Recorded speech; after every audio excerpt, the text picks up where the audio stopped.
Hey, ¿cómo están? Bienvenidos a este nuevo video de matemáticas aquí en ayodinga.com. El tema que veremos el día de hoy es nuestro primer video acerca de lo que son las derivadas de orden superior para una función, ya sea cualquier típico logarítmica, exponencial, trigonométrica o algebraica, cualquier locura que me venga a la cabeza de explicar, vamos a hacerla y vamos a hallarle la derivada de orden superior. Ahora, un poco contextualizando lo que vendría siendo la parte teórica de una derivada de orden superior. Supongamos que yo tengo una función. Ok, yo derivo esa función y eso me da obviamente la derivada de la función. Pero ¿qué pasa si yo, en base a la derivada de la función original, yo vuelvo y la derivo? ¿Y qué pasa si después, una vez que yo derivé esa cosa, yo vuelvo y la derivo? Y la derivo, y la derivo, y la derivo, hasta que prácticamente me cabré de derivar. Bueno, hasta que me moleste, me enfurezca a otro nivel de estar derivando. Bueno, más que nada, eso vendría siendo la derivada de orden superior para una función. Coger la derivada de una función original, derivarla y derivarla y derivarla y derivarla hasta que lleguemos a lo que nos piden. Vamos a ver un par de cosas. Miren, esta es la nomenclatura que se utiliza normalmente en los problemas o se utiliza para llamar las derivadas de orden superior de una función. Sabemos que la primera derivada de una función, como hemos visto en casi todos los videos que hemos visto derivadas y esas cosas, se llama y', f' de x o dy sobre dx. Bien, perfecto, hasta ahí vamos bien. Pero si yo tengo esa derivada de la función y yo la vuelvo a derivar, yo voy a obtener algo que se llama la segunda derivada, a la que vamos a llamar y doble prima, o sea, y ganchito. Es como si le estuviera escribiendo en números romanos, en verdad. Esto es como este 1 y 1, 2. Acá vendría siendo f, con el 2 en números romanos, x, y acá se expresaría d al cuadrado de y sobre dx cuadrado. Fíjense que el grado o el número de la derivada, sea tercera, segunda, cuarta, quinta o lo que sea, cuando lo expresamos de esta forma, en forma de dy sobre dx, va como si fuera en exponente de la d y en exponente de la x en el denominador. Y continuamos. Se aplica prácticamente el mismo formato, y 3 en números romanos, f 3 en números romanos, d cubo de y entre dx cubo, para indicar la tercera derivada. Eso quiere decir que una vez yo hallé la segunda derivada de una función, vuelvo y la derivo y lo que encuentro sería la tercera derivada. Pero ¿qué pasa si esa tercera derivada yo cojo y vuelvo a derivarla? Estaría hallando ya lo que se conoce como la cuarta derivada, que se representa, fíjense qué pasa, una vez yo entro a la cuarta derivada, yo cojo el número de mano, en este caso el 4, y lo coloco entre paréntesis. Eso es algo muy importante porque a veces se nos olvida y nos pueden yardar en un examen. Entonces sería y paréntesis 4 en número de manos, f paréntesis 4 en número de manos de x, y acá obviamente acá sigue la misma, como pueden observar, sigue el mismo formato.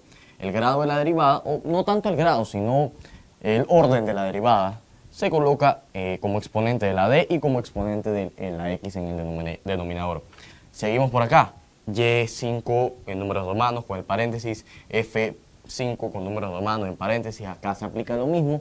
Y por último vamos a ver un caso que no vamos a tratar en videos, pero se aplica mucho a nivel universitario, que se vendría siendo hallar la enésima derivada de una función. Y n de una función f n de una función d elevado a la n y entre dx elevado a la n. ¿Qué quiere decir esto de la enésima derivada? Bueno, más que nada es como si fuera una predicción matemática, básicamente como si fuera una fórmula para derivar, en la que n es el grado de la derivada. Pónganse que n valga 1. N valga 1 y yo encuentre la enésima derivada de una función. Esa enésima derivada de una función es más que nada como si fuera una fórmula que me va a permitir hallar cualquier derivada de cualquier orden para esa función.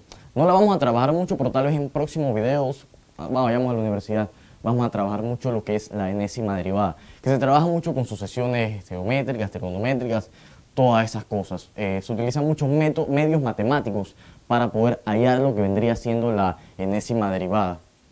Es más que nada como predecir cuál podría ser la posible derivada, cuál es, si es así un formato, si la derivada aumenta de 2 en 2, si tengo la primera derivada y vengo a la segunda aumenta en 2, si viene la tercera aumenta el doble. O sea, ese tipo de cosas se trabajan en lo que es la enésima derivada. No vamos a entrar en detalles ahorita para no fundirnos la cabeza, en verdad, porque es mucho análisis matemático y vamos a verlo en videos posteriores. Pero ya tenemos la nomenclatura, así que yo creo que nos va bien si planteamos el primer problema, que me pide hallar entonces la tercera derivada, como puedo ver acá, para la función y es igual a 4x cuadrado menos 6x más 1. bueno, más 2 mejor dicho. Algo que les comenté hace mucho tiempo en los videos que planteamos sobre derivadas y los primeros videos sobre derivadas, es que si yo tengo una función y esa función básicamente está a un grado, en este caso está el grado 2, una vez yo la derivo, esa función baja un grado, bajaría a grado 1. Después, si yo la derivo, bajaría a grado 0, o sea que no tendría exponente. Más que nada, probablemente si nos presentan una función polinomial en este tema, como esta que está por acá, en la derivada de orden superior, nos pidan llevarla hasta la derivada que hace que esta función sea 0. ¿Cuál vendría siendo esa? Fácil, señores. Si la derivada es de orden, si la función está, o mejor dicho, está expresada en grado 2, ¿cuál vendría siendo la derivada que la hace 0? Bueno, la tercera derivada. ¿Por qué? Porque la primera derivada la va a volver de grado 1. La segunda derivada la va a volver de grado 0, pero va a seguir teniendo un valor. O sea, la x no va a tener la presencia de la variable x, es lo que quiero referirme. Y la tercera derivada es que va a hacer que esa derivada o que esa función tenga un valor de 0.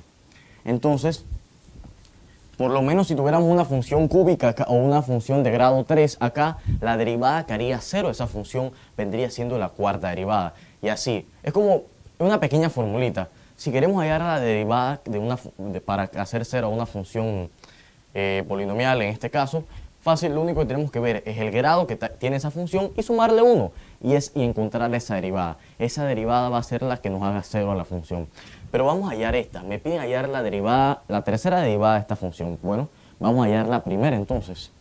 Y' va a ser igual a 4d sobre dx para x al cuadrado menos 6d sobre dx para x más d sobre dx para 2. La derivada de una constante es 0, así que podemos anularla de salida. Y' es igual a 4 por la derivada de x cuadrado, que es 2x, menos 6 por la derivada de la variable x, que es 1. Me queda y', que vendría siendo, en este caso, 8x menos 6. Esta es la primera derivada. Ok, me pide hallar la tercera derivada. Entonces, en base a la primera derivada, yo voy a hallar la segunda derivada. Esta va a ser como la función con la que yo voy a iniciar para hallar la segunda derivada ahora. Vamos a hallarla entonces. Y doble ganchito, y2 vendría siendo igual a 8. Derivamos d sobre dx para x menos d sobre dx para 6. Me quedaría y doble ganchito es igual a 8 por, ¿cuánto vale la derivada de la variable x? 1. Y la derivada de una constante es 0, así que se anula. Y doble ganchito es igual a 8. Esta es la segunda derivada de la función. Y2 es igual a 8. Ahora, me piden entonces la tercera derivada. Vamos a continuar por acá. Y3 vendría siendo, derivamos d sobre dx para 8. Y la derivada de una constante, ¿cuánto es? 0. Y vendría siendo igual a 0. La tercera derivada de la función vendría siendo igual a 0. Que eso es lo que le comentaba. Si la función es de grado 2, la derivada que va a ser 0 a esa función vendría siendo la tercera, o sea, el grado más 1. Como podemos ver, en la primera se degradó a grado 1, en la segunda se degradó a grado 0, en la tercera la derivada ya tuvo un valor de 0, o sea, como si se hubiera anulado la función, en pocas palabras. Y con esto les puedo decir que hemos llegado al fin del video de hoy. Recuerden, por favor, si quedaron con cualquier duda, cualquier comentario, con cualquier sugerencia, déjenlo por aquí abajo, ¿sí? Por aquí abajo en los comentarios de este video o en nuestra página web ayudinga.com. También les quiero dejar nuestras redes sociales por si nos quieren seguir en Twitter, @ayudinga. Y si nos quieren dar like en Facebook, facebook.com/ayudinga. Así que bueno, saludos y nos vemos en el próximo video, si así Dios nos lo permite. Hasta la próxima. Saludos.